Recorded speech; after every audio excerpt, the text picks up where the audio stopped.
Hello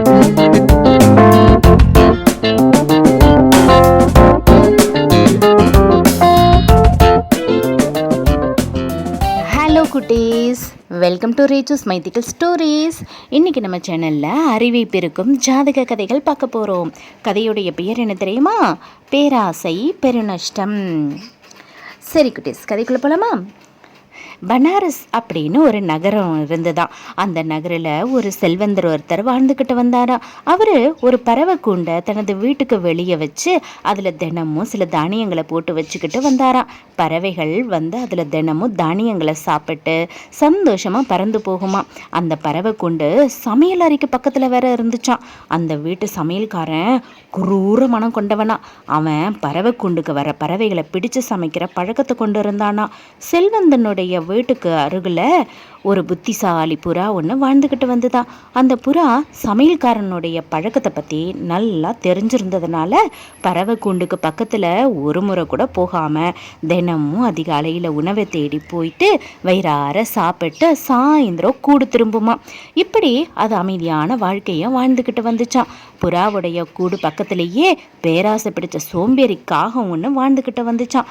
காகம் தனது இரையை தானே தேடாமல் குறுக்கு வழியில் உணவை தேடும் பழக்கத்தை கொண்டதான். செல்வந்தனுடைய வீட்டில் சமைக்கிற மீன் மற்றும் கோழியுடைய வாசனை காகத்தோட மூக்கை தொலைச்சி எடுத்துருச்சான். அதனால் புறாவை நண்பனாக்கிக்கணும் அப்படின்னு திட்டம் போட்டுச்சான். ஒரு நாள் காகம் புறாவை பின்தொடர்ந்து அதனை புகழ்ச்சி வார்த்தையால் பாராட்டிக்கிட்டே இருந்துச்சான்.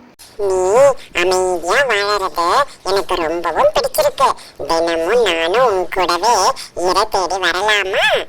உனக்கு தொந்தரவு இல்லாம எனதரையை நானே தேடிக்கிறேன் அப்படின்னு புறா கிட்ட காகம் கெஞ்சி பேசிச்சான். இந்த கோரிக்கை புறாவுக்கு வியப்பா இருந்ததாம். ஆனாலும் காகத்தை தன் கூட அழைச்சிக்கிட்டு போறதுக்கு புறா ஒத்துக்குச்சான். புறாவோட இறை தேடுறது காகத்துக்கு சுவாரஸ்யமாவே இல்லையா. அது செல்வந்தனுடைய வீட்டு உணவை ருசிக்க வேற வழி தேடிச்சான்.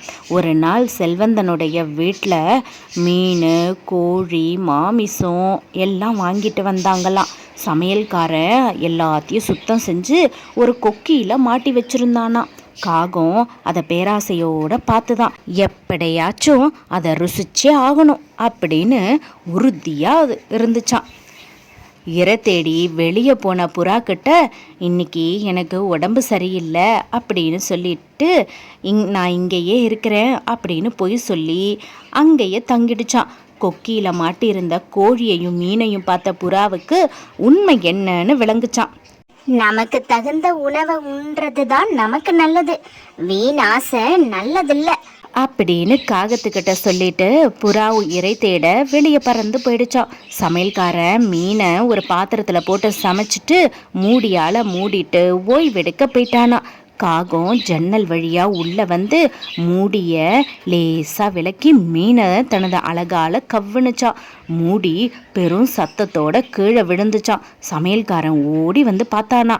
காகத்தை பிடிச்சி அது சிறகுகளை பிச்சு போட்டு மசாலா தடவி அதையும் அந்த பாத்திரத்திலேயே போட்டு சமைச்சிட்டானா. பேராசைப்பட்ட காகம் பரிதாபமாக உயிரை விட்டது தான் மிச்சம். என்ன குழந்தைங்களா, கதை பிடிச்சிருக்கா? கதை பிடிச்சிருந்ததுன்னா உங்களுடைய குட்டி குட்டி ஃப்ரெண்ட்ஸுங்களுக்கும் கதையை ஷேர் பண்ணுங்கள், சேனலை சப்ஸ்கிரைப் பண்ணுங்கள். தேங்க்யூ.